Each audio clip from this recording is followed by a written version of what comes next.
Amigos de Caracol Radio, bienvenidos al personaje de la semana. Vamos a hablar de la política regional, vamos a hablar del Caribe colombiano, de los retos que se están afrontando y los que vienen, porque ya hay nombres en el ruedo político, ya el tema regional está también en la agenda y por eso nuestros invitados de hoy.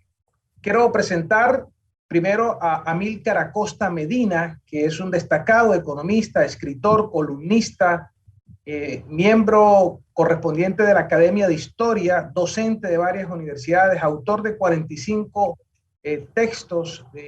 Además, un hombre que habla firme con el tema regional y además representa a nuestro querido departamento de La Guajira.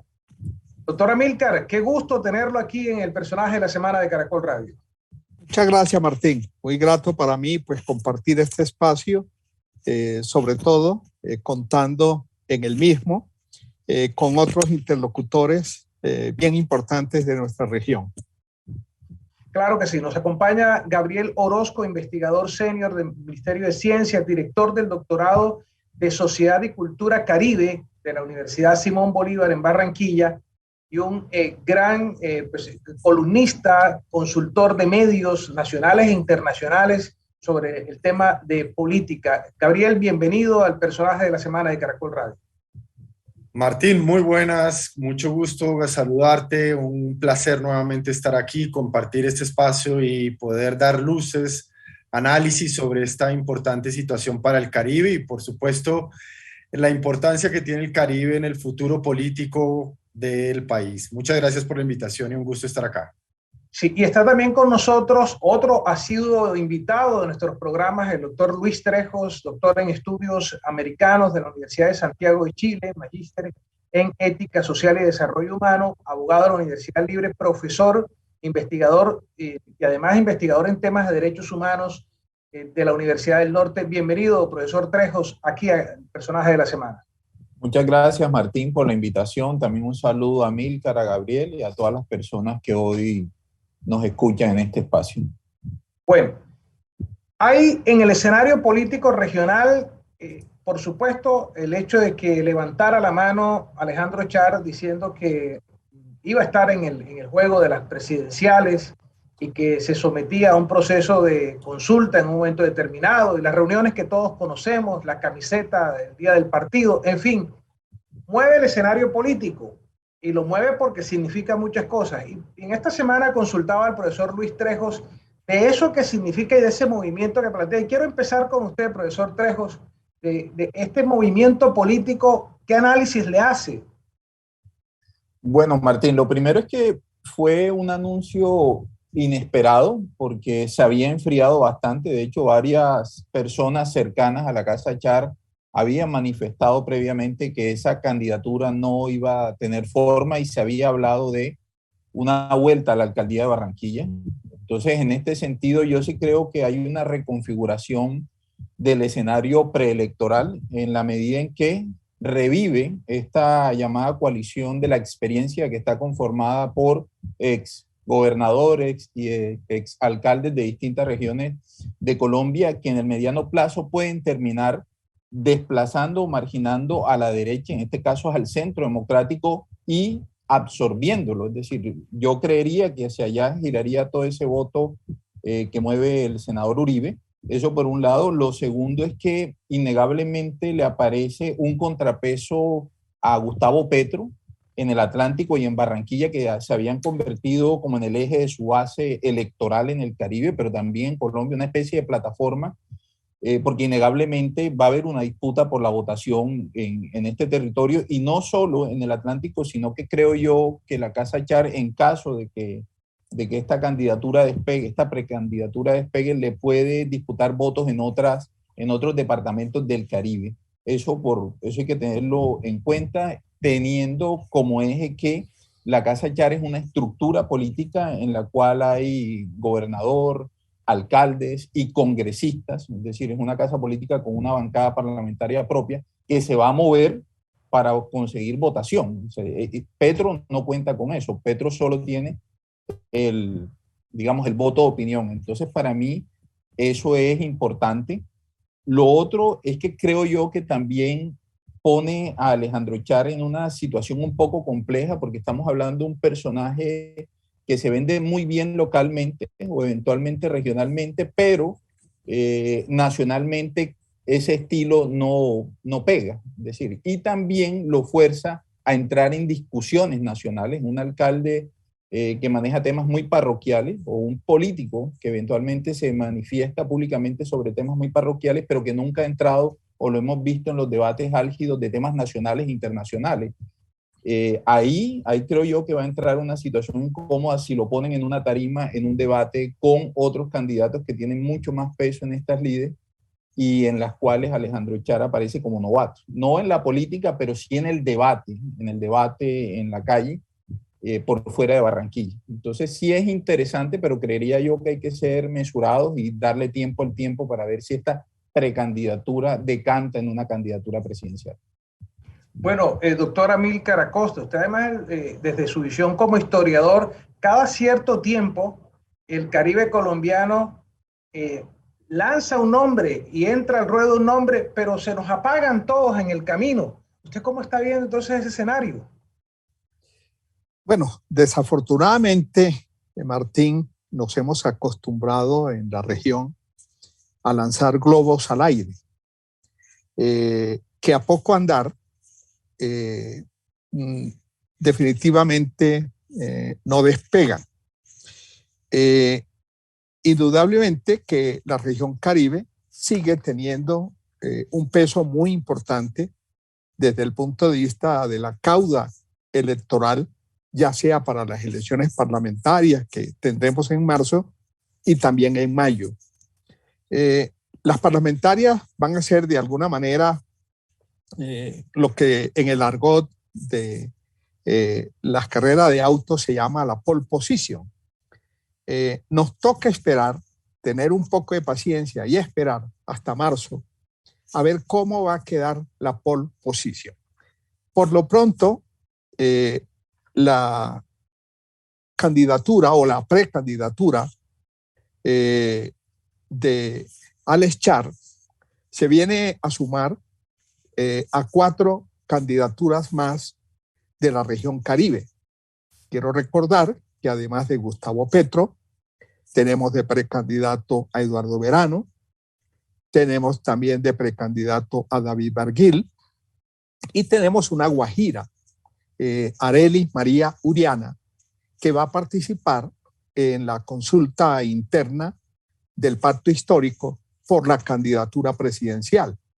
Así las cosas, lo que estamos viendo, por lo pronto, es una atomización, una dispersión de esa votación que, como bien decía Luis, hacia marzo empezará a decantarse. Por lo pronto, mi lectura sobre la salida al ruedo de Alex Char, que para mí no era inesperada, pero sí intempestiva.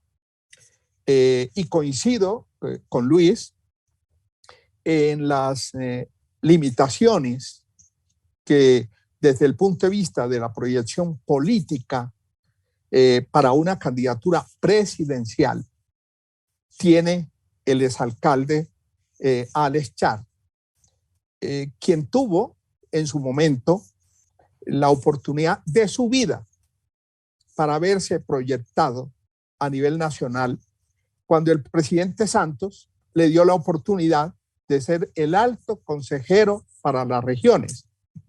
Y cuando menos pensamos y aspirábamos a que desde allí él pudiera haber hecho más de lo que alcanzó a hacer en el corto tiempo que pasó por esa alta consejería, pues renunció y volvió a lo suyo, a la alcaldía de Barranquilla. Entonces yo lo veo más como un candidato metropolitano que como un candidato presidencial.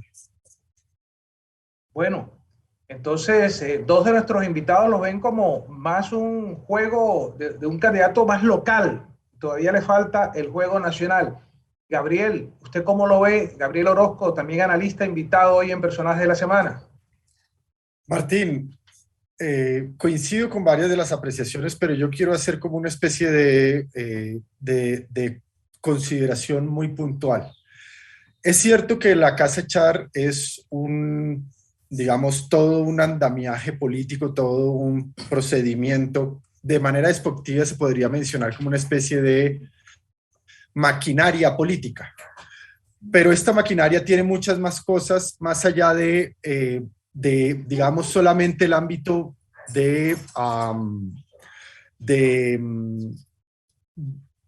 poner puestos solamente. Tiene puestos en todos los ámbitos, Martín. Tiene puestos no solamente en el Congreso, tiene puestos en los ministerios, lo ha tenido, tiene puestos también en inclusive las entidades de control. Esto es muy importante decir. Pero la estrategia de la Casa Char ha sido ir cooptando espacios de poder, ya no solamente en el área regional, sino en el área nacional, para disponer todo para llegar a la Casa de Nariño. Eso no lo podemos desconocer. La estrategia de Alejandro Char ha sido muy, muy medida. Seguramente detrás tienen toda una serie de encuestas y de seguimientos de opinión. Y aquí viene el punto que les quería decir. Si ustedes preguntan a nivel nacional, en la gran mayoría de ciudades, por un referente de modelo de ciudad, de transformación, se van a referir a la Casa Char. Y van a decir cómo ha cambiado Barranquilla, cómo ha cambiado la ciudad, todo lo que ha habido. Entre otras porque para muchos de la opinión pública, lo que ha hecho Barranquilla en los últimos 10, 12 años ha sido un proceso de transformación exitosa, muy distinto a lo que ha pasado con otras ciudades. En otras ciudades lo que ha pasado justamente es más bien un proceso de retroceso. Ha pasado un proceso de desgastamiento o desgaste de la política local y de una especie de desalineamiento con los partidos que han manejado eso. Y por eso han triunfado movimientos alternativos como en Medellín, como en Bogotá y como en Cali, que hoy por hoy inclusive están desgastados.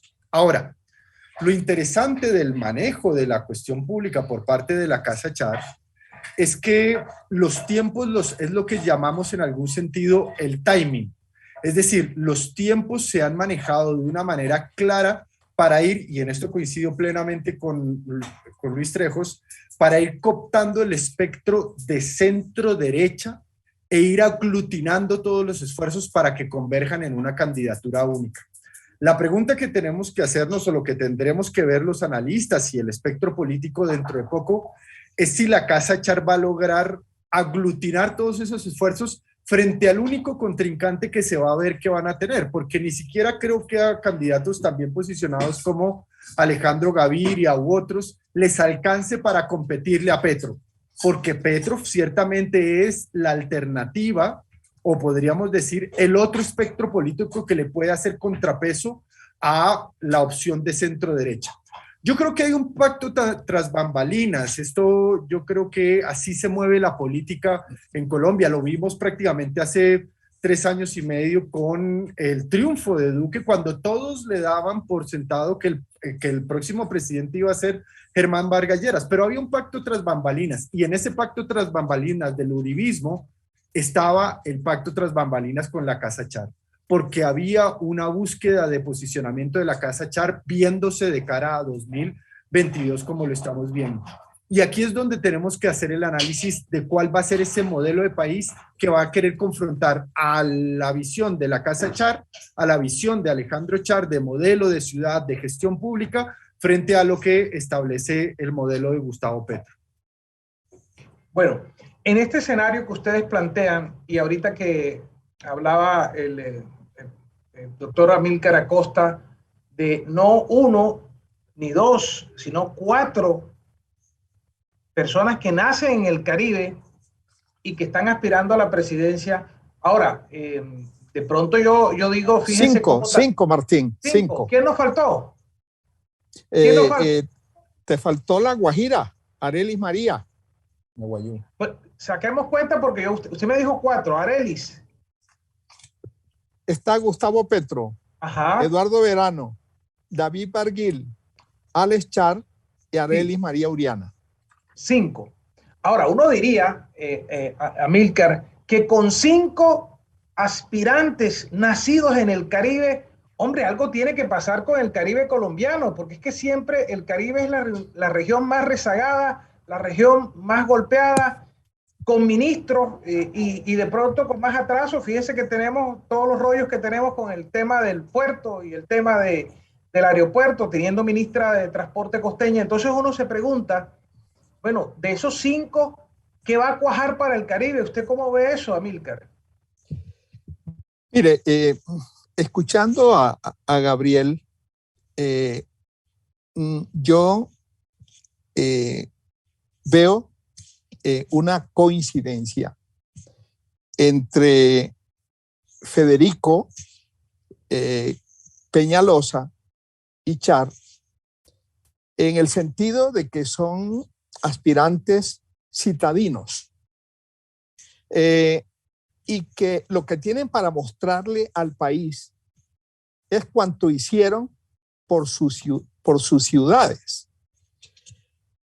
Pero en el caso particular de Barranquilla, desde luego que Barranquilla ha tenido unos avances muy importantes desde el punto de vista urbanístico, desde el punto de vista de su dinámica empresarial, pero tiene unas enormes falencias en lo social. Y esto va a pesar mucho a la hora de la elección, tanto de los congresistas como en las elecciones presidenciales. Porque indudablemente que la crisis que provocó la pandemia agudizó los graves problemas sociales que tenía este país. Y según las estadísticas del DANE, cuando sacan las estadísticas del número del porcentaje de colombianos que apenas sí alcanzan a los 2 golpes al día, encontramos que Barranquilla está entre las ciudades del país con un gran rezago con respecto a este aspecto que tiene que ver con la alimentación, que tiene que ver con la desnutrición. Cuando vamos a ver la pobreza, los contrastes que hay en Barranquilla y en la región Caribe en general son irritantes realmente, como ocurre también con Cartagena, porque es que de Cartagena solamente muestran la ciudad amurallada, pero por fuera de la muralla la gente se está muriendo de física hambre y con muy pocas oportunidades de empleo y con un empleo informal supremamente elevado.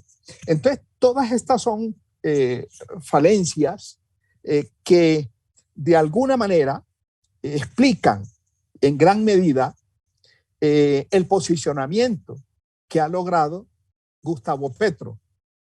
Y ahí es en donde yo le veo, en eso también coinciden, en la limitación que tienen las propuestas que esta llamada coalición de la experiencia, uno no ve en los planteamientos de ellos respuestas a esos grandes problemas de tipo social. Y volviendo a Barranquilla, Martín, tú me has leído este tema recurrente del puerto de Barranquilla. Eso es una vergüenza. Eso es una vergüenza. El puerto de Barranquilla, tenemos ahí un puerto artificial.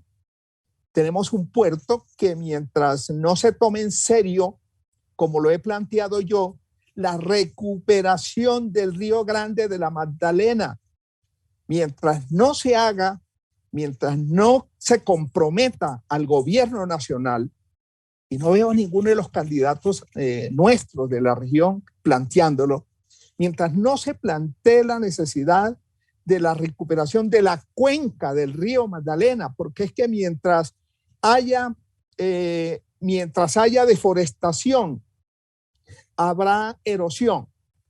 Y mientras haya erosión, hay sedimentación. ¿Y en dónde termina ese sedimento? Pues en los bancos de arena, que son los que impiden la navegabilidad del puerto de Barranquilla.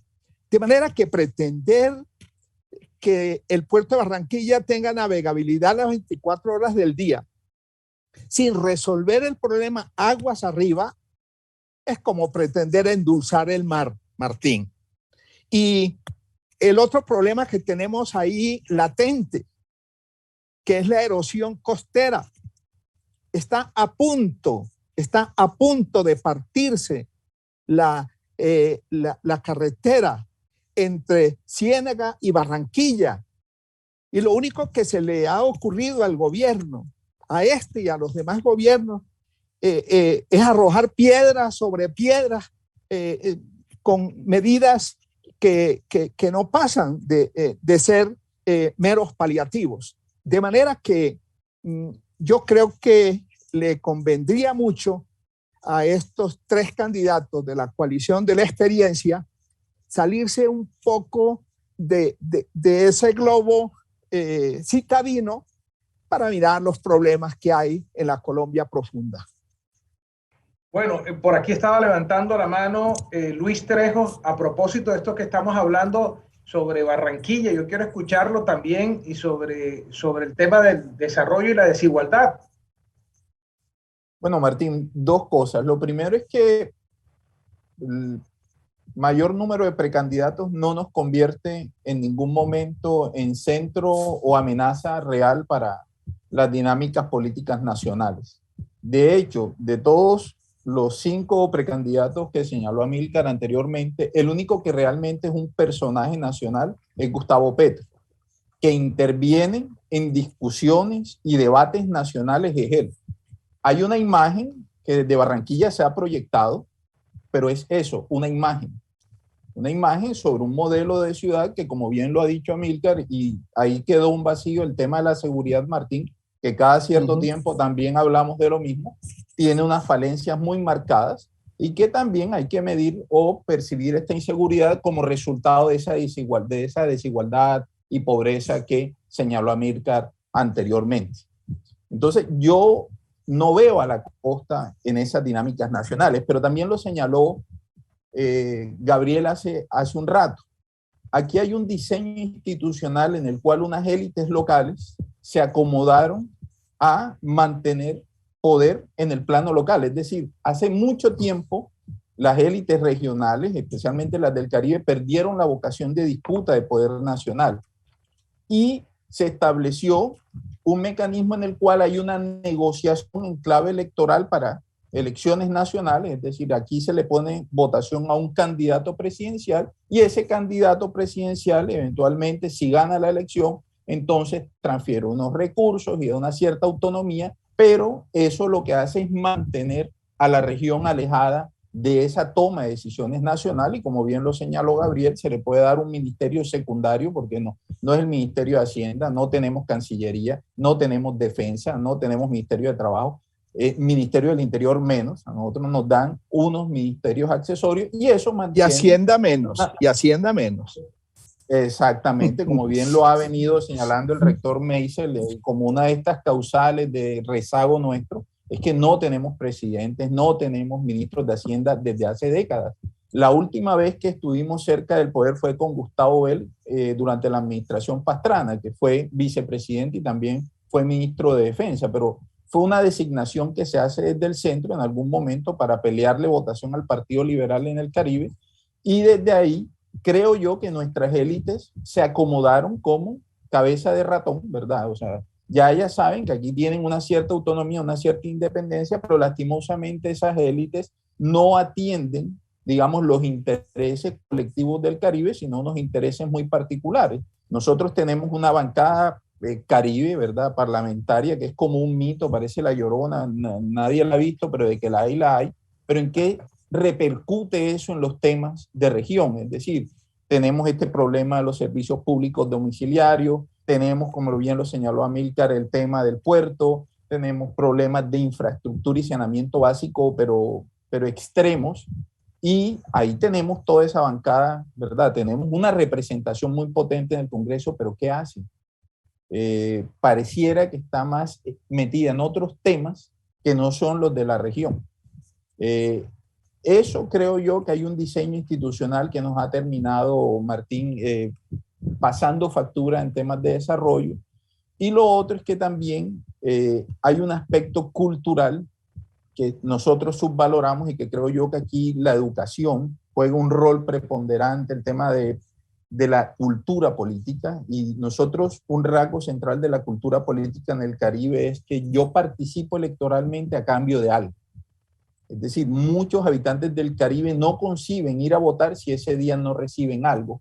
Y eso es difícil de desarraigar en el corto plazo. Y esto lo que nos indica y nos señala es que necesitamos un trabajo de largo aliento en clave de pedagogía política para que los habitantes del Caribe entendamos que la política es la solución real a nuestros problemas. Solo a través de esos espacios de toma de decisión nacional vamos a poder resolver gran parte de estos problemas y solo nos estamos centrando en Barranquilla. La Guajira tiene problemas estructurales, el Cesar, es decir, el Caribe tiene un panorama similar, a pesar de que el Atlántico se destaque en algunos temas, pero aquí hay unas problemáticas transversales que solo a través del ejercicio de la ciudadanía activa vamos a poder resolver, y eso en este momento no pareciera verse posible en el mediano, corto o largo plazo, porque precisamente estas élites que hoy nos representan no han hecho nada para cambiar esa situación. Vamos a una breve pausa y al regreso con nuestros invitados vamos a poner otro cascabel al gato que tiene que ver con el Caribe colombiano, un poquito lo que decía ahorita el doctor Trejos, el lloriqueo y a veces ese rezago que tenemos, que bien lo va a explicar también Amílcar Acosta. Ya regresamos en el personaje de la semana de Caracol Radio. Regresamos en el personaje de la semana de Caracol Radio. Ahorita vamos a cerrar con este tema de los aspirantes a la presidencia. Pero es que decía yo al inicio que le había puesto el cascabel al gato Amílcar Acosta cuando escribió en unos grupos un mensaje. Yo no sé si eso se convirtió en un tuit, en fin, pero nos decía, bueno, y entonces todas las regiones han avanzado, todas tienen sus regiones de planificación, están avanzando en distintos proyectos, y el Caribe colombiano se quedó en el cuento, porque fuimos los primeros del cuento y nos hemos quedado ahí paralizados. Entonces yo decía, este es el momento para hablar con Amílcar de este tema. Bueno, yo quiero que usted me cuente aquí esa preocupación que tiene y ese reclamo que usted ha hecho, doctor Acosta. Martín, es que a la región Caribe le pasó lo que se suele decir de quien mata el tigre y después se asusta con el cuero. Indudablemente que la lucha por la integración y por la autonomía regional ha tenido la región Caribe como vanguardia, como epicentro. Logramos en su momento las regiones de planificación, los famosos CORPES, de los cuales yo fui el primer coordinador del primer CORPES, que fue el de la región Caribe. Y luego nuestros delegados en la Asamblea Constituyente lograron consagrar en la Carta la figura de la región administrativa y de planificación, y además consagraron la posibilidad de que las regiones se podían constituir como entidades territoriales. ¿Y qué ha pasado? Que nos hemos rezagado, nos hemos quedado atrás, porque mientras las demás regiones del país se han organizado, se han dado su región y la pusieron a andar, nosotros a ruego, y lo subrayo, Martín, a ruego, porque había mucha reticencia de parte de los gobernadores en dar el paso para constituirse como región administrativa y de planificación, y por eso la región Caribe fue la quinta, o sea, quedamos de quinta, Martín, la quinta región que se constituyó como región administrativa y de planificación. Pero eso no es lo más grave. Lo más grave es que no ha arrancado a estas alturas. Y eso es muy grave para la región. Tan grave como que teniendo la posibilidad, y no solamente la posibilidad, yo diría que el deber, porque está claramente establecido en el decreto 900 del año pasado, que reglamentó la ley 1962 del 2019 de fortalecimiento de las regiones administrativas y de planificación, que éstas deberían formular y elaborar el plan estratégico regional. Pues todas las demás regiones están trabajando en sus planes estratégicos regionales. Y en la región Caribe, como he dicho yo, seguimos con el Cadillac en la puerta, sin chofer y sin combustible. Eso es insólito. Esto lo que va a significar, y con esto termino para darle espacio a nuestros contertulios para que opinen sobre este particular, lo que va a pasar es que llegado el momento en que las demás regiones tienen sus planes estratégicos regionales, en los cuales habrán priorizado sus proyectos estratégicos, van a poder acceder a recursos del presupuesto general de la nación y van a poder financiar además esos proyectos con recursos del Sistema General de Regalías, pero la región Caribe, como no tiene su plan estratégico regional, ni siquiera ha identificado y mucho menos priorizado cuáles son esos proyectos estratégicos regionales. Y esto me lleva a lo que planteaba Luis apropiadamente cuando hablaba de la bancada costeña, como nos dicen en Bogotá. Es que, Luis, es que no existe bancada de la costa. Eso existió cuando yo fui senador de la República. La bancada costeña, como nos llamaban, se respetaba. Tenía un peso específico en el Congreso de la República, al punto que logramos un acuerdo político para la alternancia en la presidencia de Senado y Cámara. Yo mismo fui presidente del Senado de la República como producto de esos acuerdos de alternación. Y estábamos cohesionados y eso nos permitió ganar participación en el presupuesto general de la nación y jalonar recursos de la nación para financiar proyectos de impacto regional.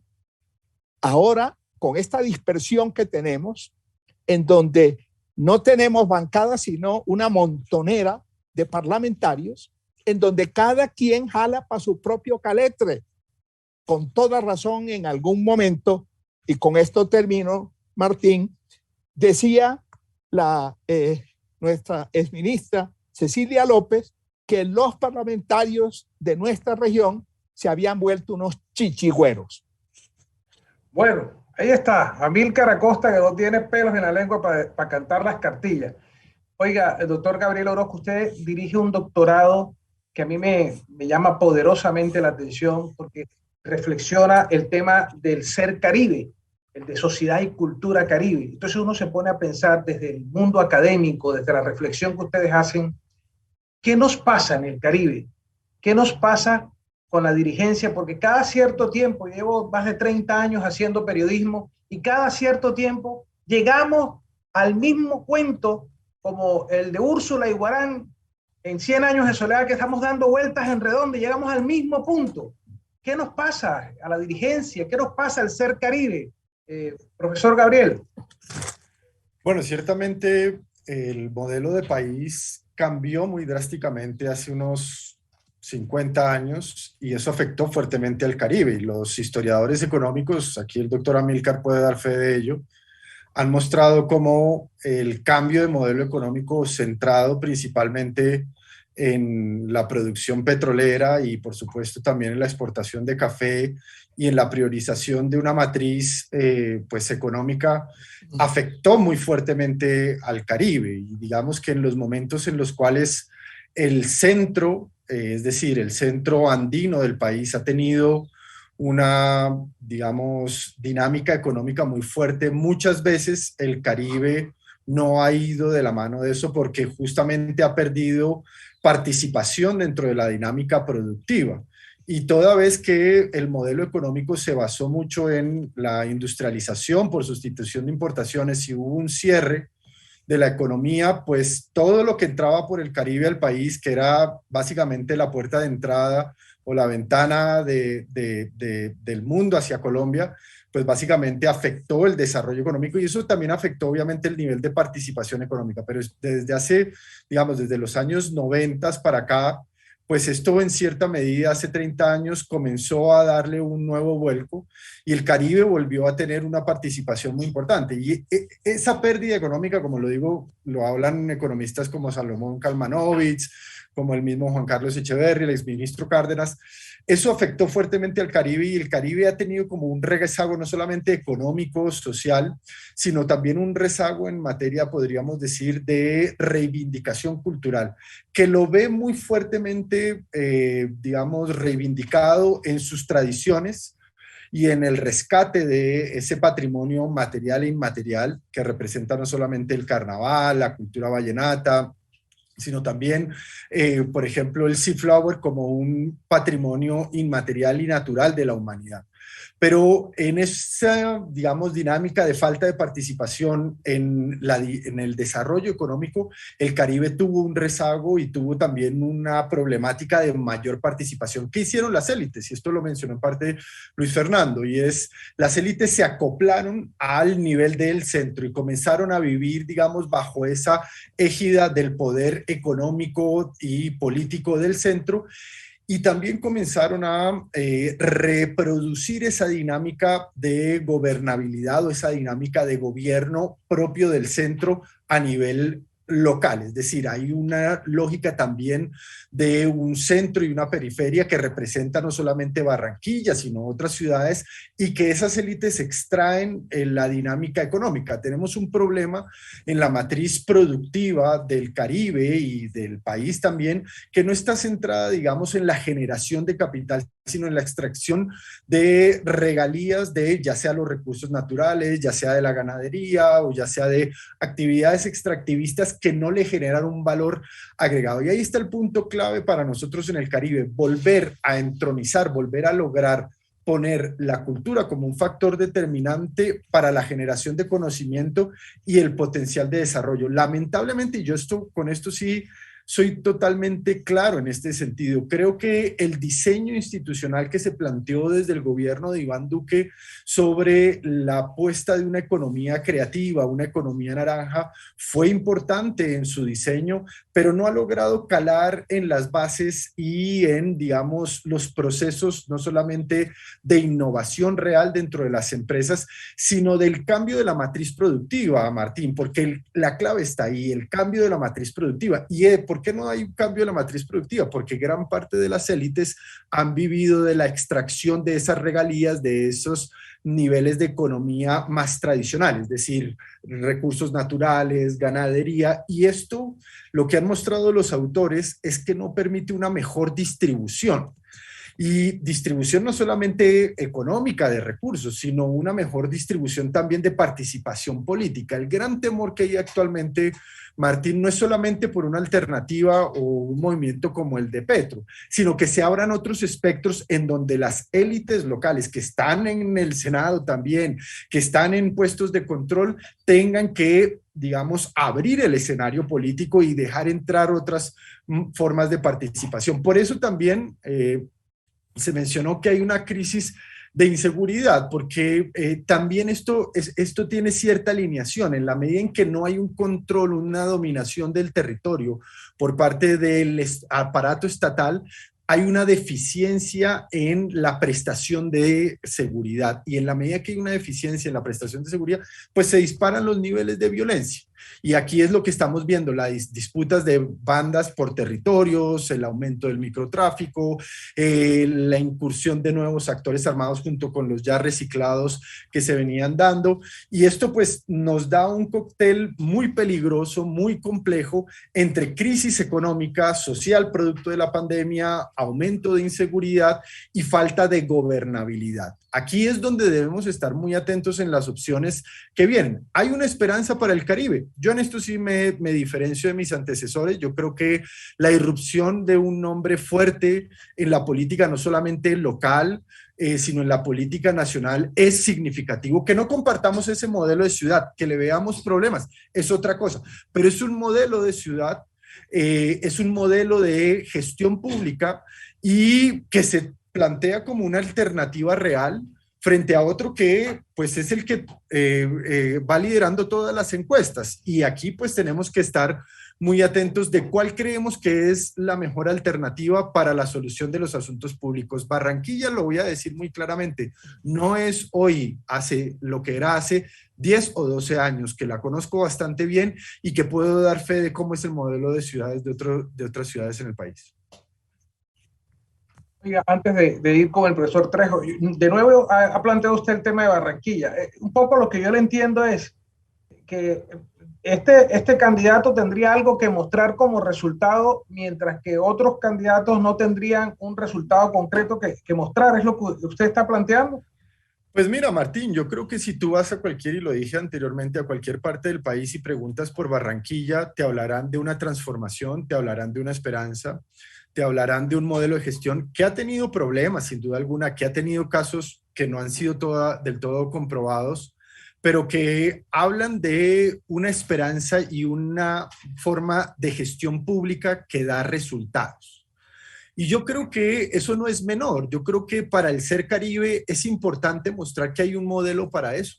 El modelo de Bogotá de la Colombia humana, yo creo que no es el mejor modelo de gestión pública que se pueda presentar. Gustavo Petro sale diciendo que sí, pero todo eso que nos hablaba Amílcar a costa de la coalición de la experiencia, pues lo que vienen a mostrar es un modelo de eficacia, un modelo, un discurso en donde es eficiente la contratación pública, en donde se busca avanzar con la infraestructura que tanta necesidad hace falta, con también aspectos como empleo, que eso a su vez genera inclusión. Tú das un recorrido por Barranquilla, Martín, que lo haces, lo veo constantemente, tú no estás encerrado en tu casa, apenas se levantaron medianamente las restricciones, seguiste recorriendo Barranquilla por todas sus calles, y uno se puede dar cuenta que Barranquilla no solamente ha mejorado en parques, no es una sola dialéctica del cemento, esto lo podemos discutir con varios analistas.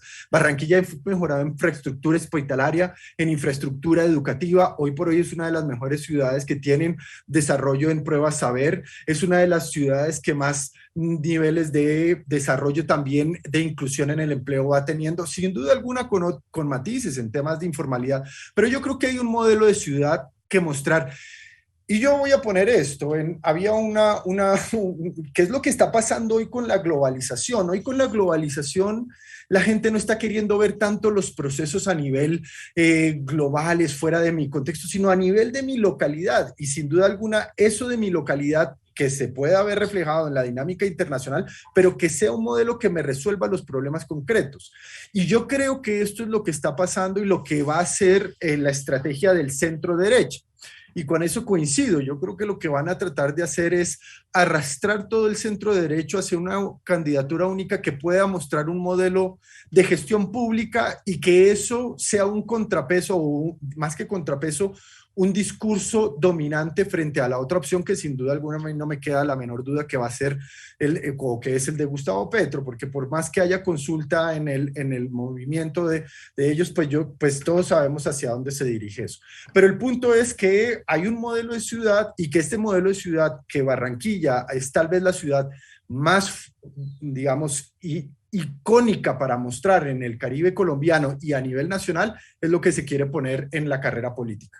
Pero dice el profesor Luis Trejos que ese modelo de ciudad no le alcanza a Alex Char para lograr vender un modelo de país. Yo no estoy de acuerdo con eso. Yo creo que en Bogotá yo creo que no compran seguramente Bogotá y en Antioquia es una ciudad que ha tenido yo creería que el desgaste que han tenido actualmente Claudia López, que ha tenido el alcalde de Medellín, es una muestra de que la visión desde una alternativa no está dando resultados efectivos. Sin duda alguna los ha digamos, afectado mucho la pandemia, pero es real, Martín, y yo creo que esta decisión la tomó Alejandro teniendo en cuenta cifras, encuestas de base, esperando muchos procesos, haciéndole el timing a esto en un momento en donde en un partido se jugaba la decisión, bueno, el marcador no lo acompañó, lo que sea, pero con un timing muy importante y tratando de demostrar que hay una lógica y un modelo de gestión pública, gústenos o no nos guste. Y si tú vas a cualquier ciudad del país, le preguntas por Barranquillo, va a ser así. Sí, adelante. Permítame, Gabriel, ¿por qué no le alcanza Luis Trejo? Porque quedó ahí engatillado. ¿Por qué es que no le alcanza? Dice usted. Porque es que no basta el modelo de ciudad, Martín. Estamos hablando de un país y estamos hablando de un candidato que no tiene discurso de país. Es un candidato al que no evidencia en ningún momento que le cabe Colombia en la cabeza, le cabe Barranquilla, bien lo que dice Gabriel, pero también es real el tema de la informalidad. Es una ciudad muy bonita, con unos avances en infraestructura importantes, pero con una informalidad que no decrece, sino que crece, como lo dijo Amílcar al principio, con un problema de seguridad alimentaria gravísimo, y es un tema que no se discute en la ciudad, gente pasando hambre, con unos problemas de inseguridad importantes. También, Martín, una cosa es la prensa local y otra cosa es que él salga a dar debates en prensa nacional. Ahí es donde veo yo, porque es que la ciudad no habla sola, tiene que salir él a venderlo y hay que ponerlo en una tarima de debatir temas. Es decir, yo quisiera saber qué piensa el candidato de la Casa Char sobre el tema de la migración venezolana. A mí me gustaría saber cuál es su propuesta sobre el tema de la crisis con Venezuela. Me gustaría saber qué piensa él sobre el proceso de paz, lo impulsa, no lo impulsa, qué va a hacer con el ELN. Me gustaría saber el tema de la matriz económica en este país, macroeconómica, cuál es, y ahí, cuál es su política de seguridad y defensa nacional. Yo esos temas no. Es decir, el Junior aquí pega, hablar del Junior es muy bueno y tuitear del Junior en la costa gusta, pero otra cosa es a nivel nacional. Y ahí Oiga, es donde, sí. Deme un poquito de tiempo, que estoy también ya en la fase final. Quiero escuchar a Amílcar, que levantó la mano. Martín, yo coincido con lo que acaba de plantear Luis. Mire, yo no creo que sea un modelo a replicar desde el punto de vista social, insisto, que es la clave, es lo que se va a definir en marzo y en mayo, es lo social, no propiamente un modelo de ciudad en donde, de acuerdo a las cifras del DANE, solo el 38.5% de los barranquilleros tienen asegurados los 3 golpes al día. Yo no creo que ese sea un modelo para extrapolar y para mostrarle al resto del país. Aquí tengo a la vista lo que dice el DANE, además. Con el 15.6%, Barranquilla se convirtió en la ciudad del país con la incidencia más alta de pobreza. Y podríamos seguir con la informalidad y podríamos seguir con la inseguridad. De modo pues que ahí hay unos lastres que desde el punto de vista político es muy difícil de venderle a las grandes mayorías, que son las que deciden al fin y al cabo la elección de los parlamentarios y la elección del presidente de la República. Y termino diciendo que es muy importante que los temas que estén en la agenda de la campaña presidencial sean los temas medulares de nuestro desarrollo económico y social. Yo, que vengo trajinando en el tema de la transición energética, la región Caribe tiene allí una gran fortaleza, pero ojo, transición energética, sin transformación productiva, de modo que se estimule y se desarrollen otros sectores de la economía como el turismo, por ejemplo, y también la agricultura en nuestra región es fallida. No es posible que se dé esa transición energética justa si no tenemos una transformación productiva que dinamice la economía regional, genere más empleo y mayor crecimiento de la economía. 2 minutos finales, profesor Gabriel Orozco, porque pues ahí hay unos planteamientos que responden y le plantean también un cuestionamiento a su propuesta central. Mira, Martín, el doctor Amílcar tiene mucha experiencia, sin duda alguna, y en esto sí yo creo que también debemos fijarnos mucho en lo que ha pasado en el país.